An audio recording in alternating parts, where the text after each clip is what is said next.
Video número 14, publicado el 22 de enero del 2023 por @suarguoficial, se publica solo con propósitos de redifusión.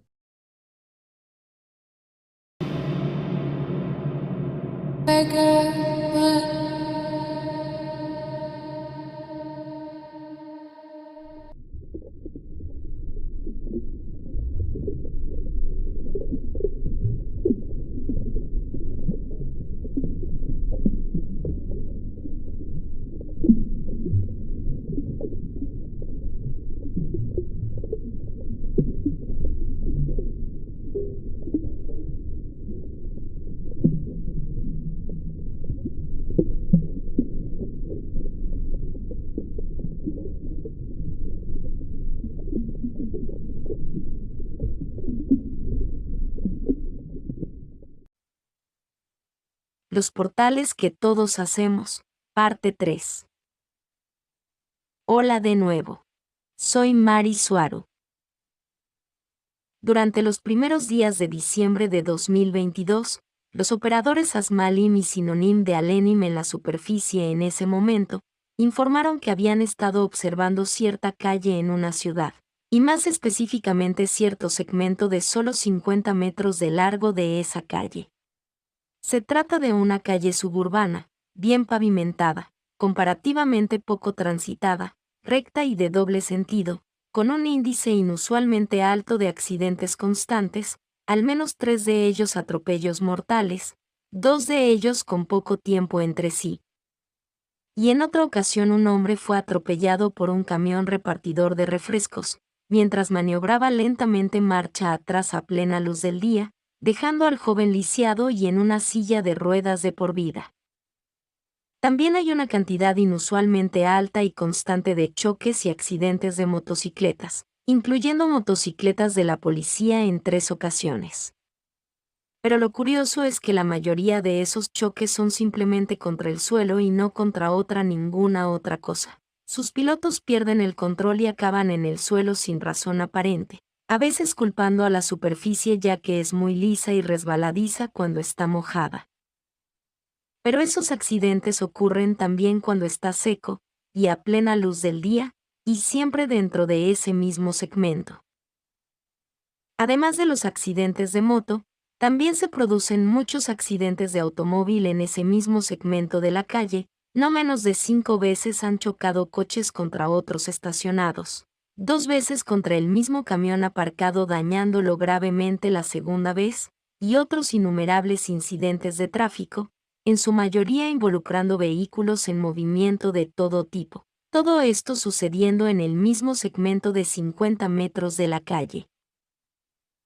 En un principio cualquiera pensaría que todo esto ocurre debido a factores de riesgo normales, pero ese segmento es prácticamente igual a cualquier otro de toda esa calle, y esta misma es prácticamente igual a cualquier otra calle de esa zona.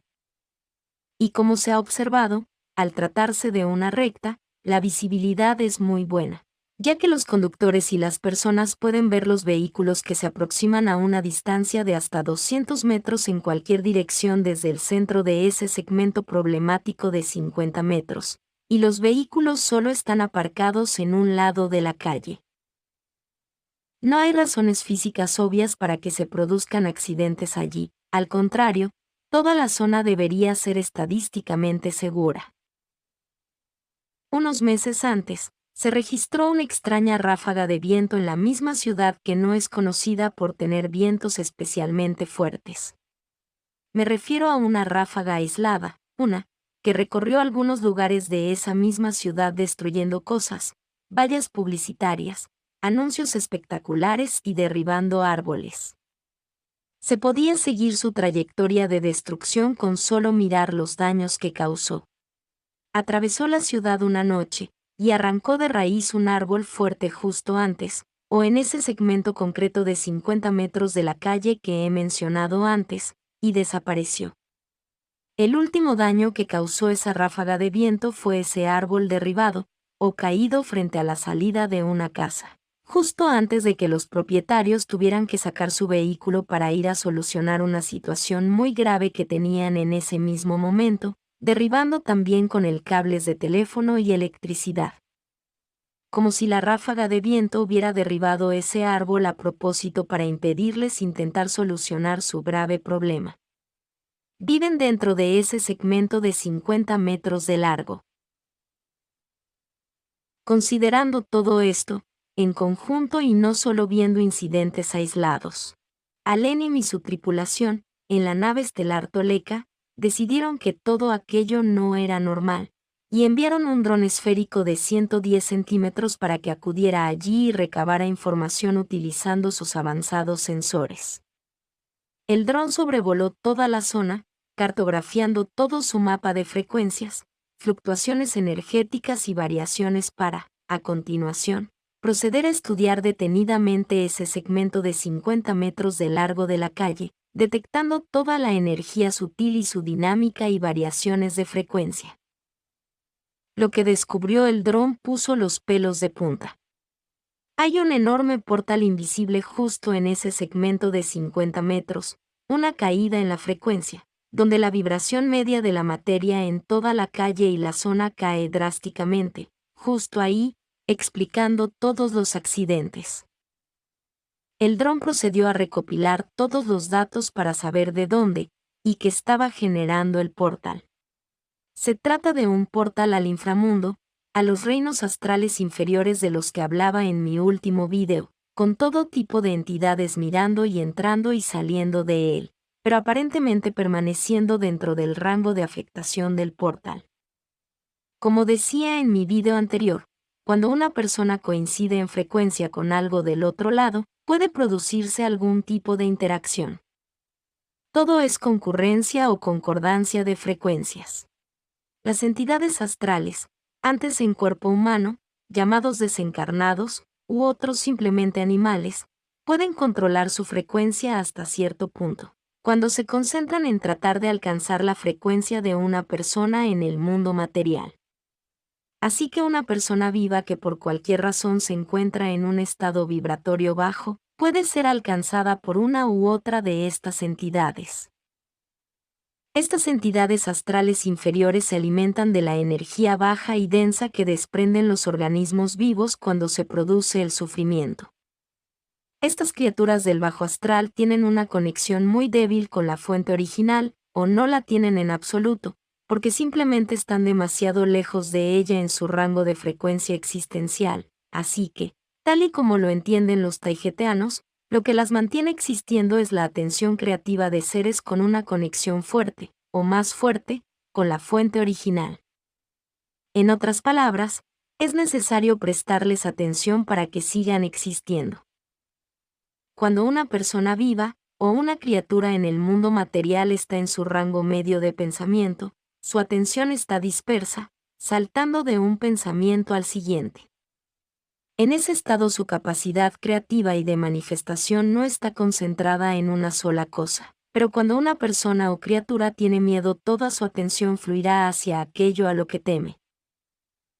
Manifestamos aquello en lo que nos concentramos, manifestamos lo que más mantiene nuestra atención constante. El miedo y el sufrimiento actúan como un instrumento de concentración que traerá a la existencia más de lo que estamos temiendo, ya que estamos enfocados en ello. Esas entidades se alimentan de esa atención, ya sea como atención directa hacia ellas para fortalecer su cuerpo astral leve y débil, o con el sufrimiento constante de los seres con una fuerte conexión con la fuente, como la mayoría de los humanos. Un buen ejemplo de estos son los visitadores nocturnos, o visitaciones nocturnas, aquellos que están ligados a la parálisis del sueño como incubus y sucubus entre otros. Quieren que les tengas miedo, por eso se llaman terrores nocturnos, y saben cómo inducir ese estado de miedo en las personas. Cuando les temes se quedan contigo y se hacen más fuertes y vuelven repetidamente a atormentar tu sueño noche tras noche, pero si te enfrentas a ellos sin miedo, y conectas con la conciencia a la fuente original con tus pensamientos, sintiendo y pensando emociones amorosas, e imaginando que estás cubierto de una bola de luz amarilla de alta frecuencia, esas entidades no volverán a molestarte.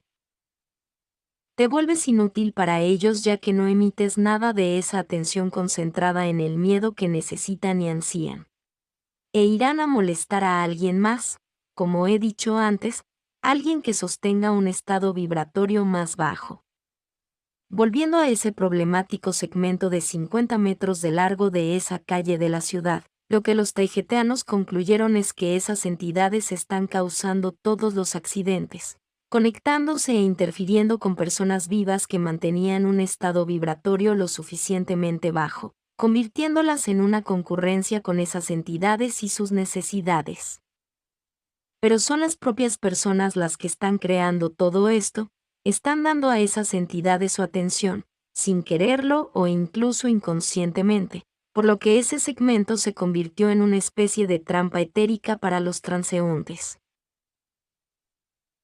Solo podemos especular sobre cómo causan exactamente esos accidentes, pero es muy posible que distraigan a sus víctimas en un momento crucial de la conducción, o que provoquen una contracción muscular involuntaria, o que empujen a sus víctimas, tal vez coloquen algún objeto invisible en su camino, o algún tipo de variante de todo lo anterior, porque pueden manipular el mundo material, aunque de forma algo limitada, y dependiendo de circunstancias energéticas.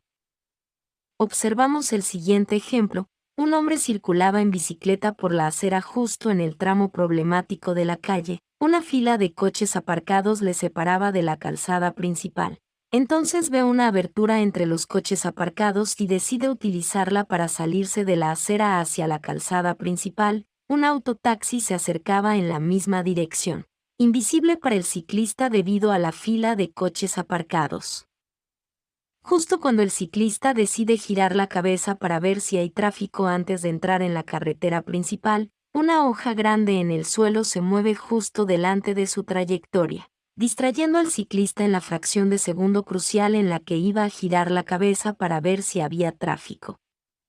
Como la bicicleta seguía moviéndose, entró en la carretera principal sin mirar antes el tráfico y justo en la trayectoria del taxi, que tuvo que frenar en seco, dejando marcas de neumáticos de 2 metros de largo en el suelo.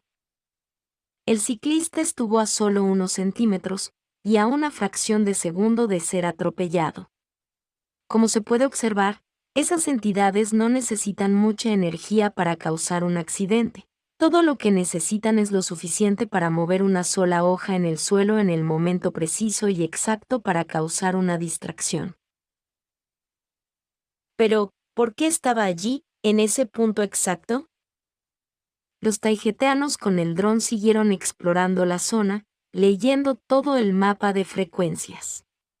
Pronto encontraron otra fuerte caída de frecuencia, justo en la casa que está exactamente en el centro de ese segmento de 50 metros.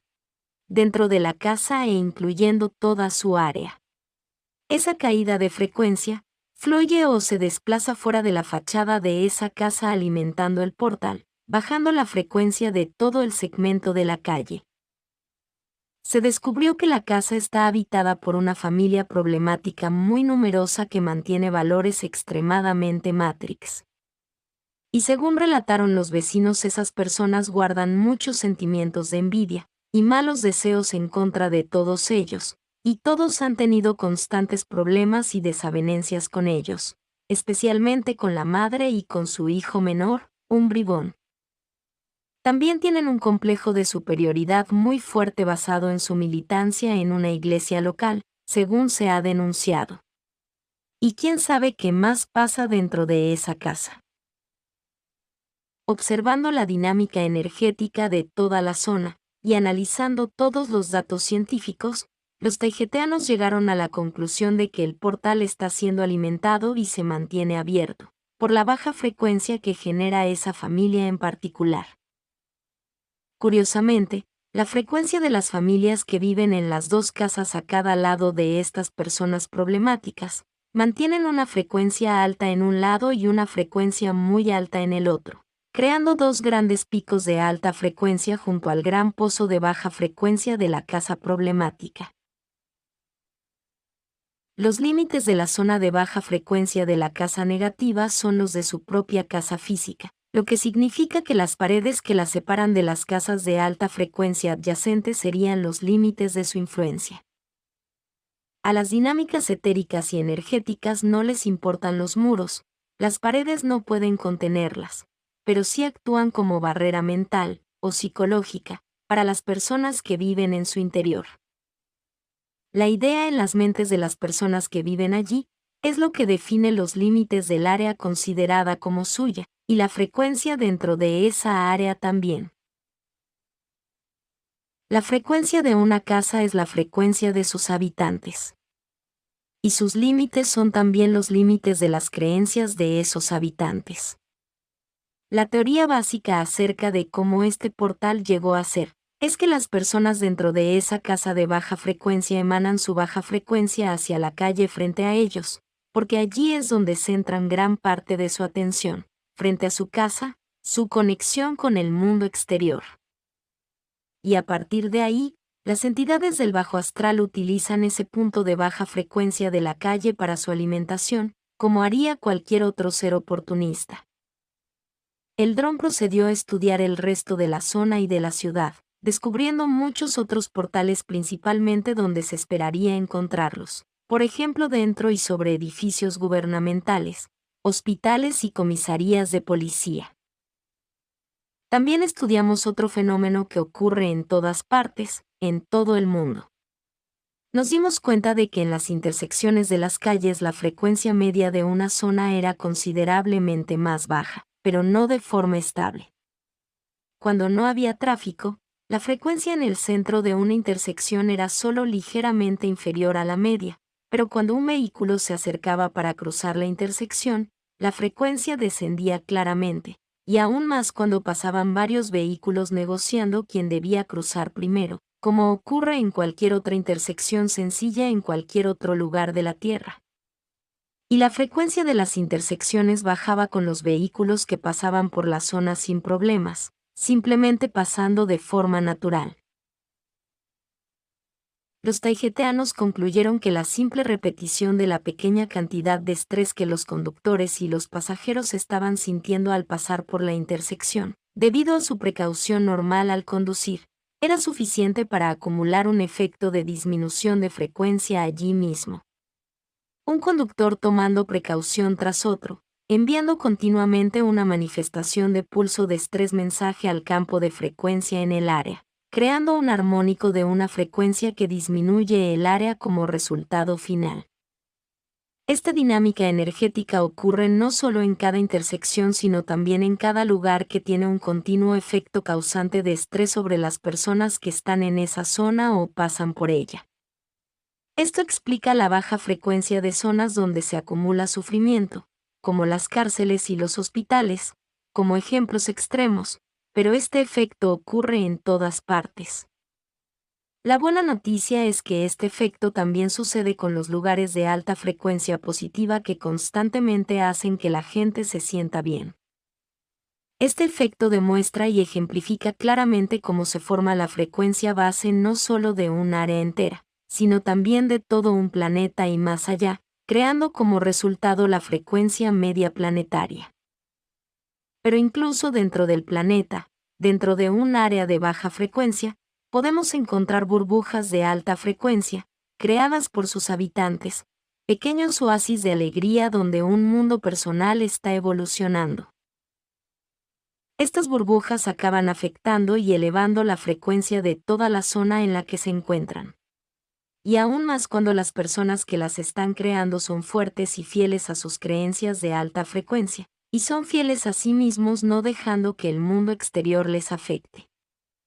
De la misma manera que alguien puede ser compatible con entidades malignas, una persona puede desarrollar una burbuja personal de alta frecuencia que no solo le proteja contra seres malignos y malos sucesos, sino que le haga compatible con personas más agradables, buenos sucesos y, en última instancia, con seres de luz y espíritus guía.